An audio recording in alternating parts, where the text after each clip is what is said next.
कृष्णं नारायणं वन्दे कृष्णं वन्दे प्रियप्रियं कृष्णं द्वैपायनं वन्दे कृष्णं वन्दे प्रीतासुतं भक्तिभक्त भगवंत गुरु चतुर्णाम पोएक तिनके पद वंदन किए नाशय विघ्न अनेक। गुरुर्ब्रह्मा गुरुर्विष्णु गुरुर्देवो महेश्वरः गुरुर्साक्षात् परब्रह्म तस्मै श्री गुरुवे नमः। हरे कृष्ण कृष्ण कृष्ण हरे हरे हरे राम राम राम हरे हरे। सुपस्थित सौ दिशाओं के स्वामी मेरे गुरुवर आराध्य देव एवं भगवत रस के रसिक वृंदा सभी केवल चरण कमलों में साधारण नमन। आइए प्रतिदिन की भांति आज हम लोग पुनः एक मंत्र का श्रवण करें।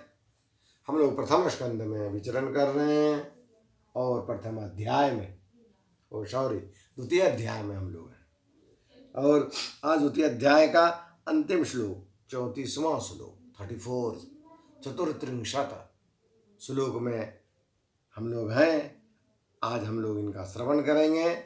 जैसा कि हम सभी जानते हैं कि द्वितीय अध्याय का वर्ण विषय है था भगवत कथा और भगवत भक्ति का महात्म्य। क्यों हमको करना चाहिए,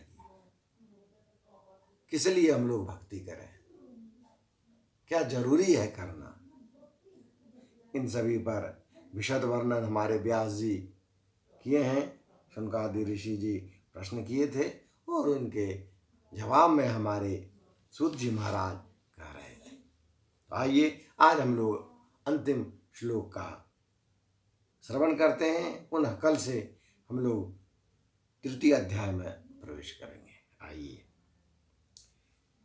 भावत्येष सत्त्वेन लोकान् वै लोक भावनः लीलावतारानुरतो देवतिर्यं नरादिषु। अर्थात वे ही संपूर्ण लोकों की रचना करते हैं और देवता पशु पक्षी मानव आदि योनियों में लीलावतार ग्रहण करके सत्व गुण के द्वारा जीवों का पालन पोषण करते हैं।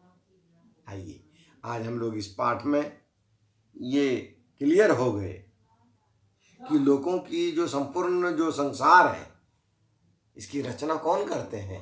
इसकी रचना हमारे ठाकुर जी ही करते हैं।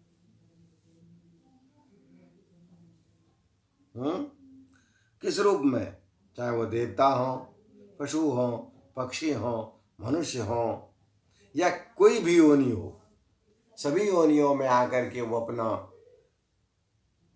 लीला अवतार ग्रहण करते हैं, अवतार लेते हैं, क्योंकि वो लीला पुरुषोत्तम है ना। लीला करना तो उनका आदत है और वो जितना भी काम करते हैं सब लीला में ही करते हैं। सीरियस होके कोई काम नहीं करते। कन्हैया हमको भागवत जी महाराज में यही तो बताते हैं, किसी भी काम को सीरियस होके मत करो, लीला लीला में करना है। किसी बात को टेंशन लेके यदि करना है तब वो काम संभव नहीं है।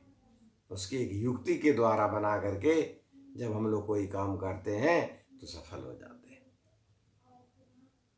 और साथ ही साथ वो क्या किए हैं, सत्व गुण के द्वारा वो पालन पोषण करते हैं। क्योंकि पिछले दिन भी हम लोग कहे कि यदि भगवत अनुराग मेरे अंदर बढ़ रहा है तो समझिए कि हम लोग सत्वगुण में प्रवेश कर रहे, हम लोग सत्वगुणी हो रहे हैं। और राजसी गुण आ रहा है, थोड़ा सा ऐशोआराम का जीवन आ रहा है तो राजस हो गए हैं। झूठ सच बोलने लगे हैं तब तो समझिए तमोगुण हो गया है। इसलिए ईश्वर भी संसार की जो रचना की है मूल रूप से सत्वगुण से, लेकिन चूंकि तीनों गुण में उनमें विद्यमान है, इसलिए हम जो चाहते हैं उनसे, मेरा जो स्वभाव है उसी स्वभाव के अनुरूप हमको वहां से वो चीज मिल जाता है, क्योंकि उनके पास सब चीज है। जैसे पिछले दिन हम लोग जाने थे, डॉक्टर साहब केवल डॉक्टरी ही जानते हैं, खेती नहीं जानते। लेकिन हमारे ठाकुर जी एक ऐसे डॉक्टर हैं जो कि डॉक्टरी भी जानते हैं और खेतियों करने जानते हैं, या जो भी काम उनसे करा लीजिए सब हो जानते। 16 कलाओं में प्रवीण है वो। और एक दो कला वाले से सब चीज़ पूछिएगा तो नहीं होगा। इसलिए ठाकुर जी सभी का पालन पोषण करते हैं। तो आइए उन्हीं का हम लोग आज गुणगान करें। हरे कृष्ण कृष्ण कृष्ण हरे हरे, हरे राम राम राम हरे हरे। श्री कृष्ण युगल चरणार्पणमस्तु। आज आप लोगों की सानिध्य से और ठाकुर जी की कृपा से हम लोग द्वितीय अध्याय को निर्विघ्नता पूर्वक संपन्न किए। अब हम लोग पुनः कल से तृतीय अध्याय में प्रवेश करेंगे। प्रथम स्कंद में हम लोग विचरण कर ही रहे हैं। तो आइए आपके लिए भी जो हमारी किस कथा को श्रवण करते हैं और हमारे ठाकुर जी के लिए भी, दोनों के लिए प्रेम से बोलिए राधे राधे।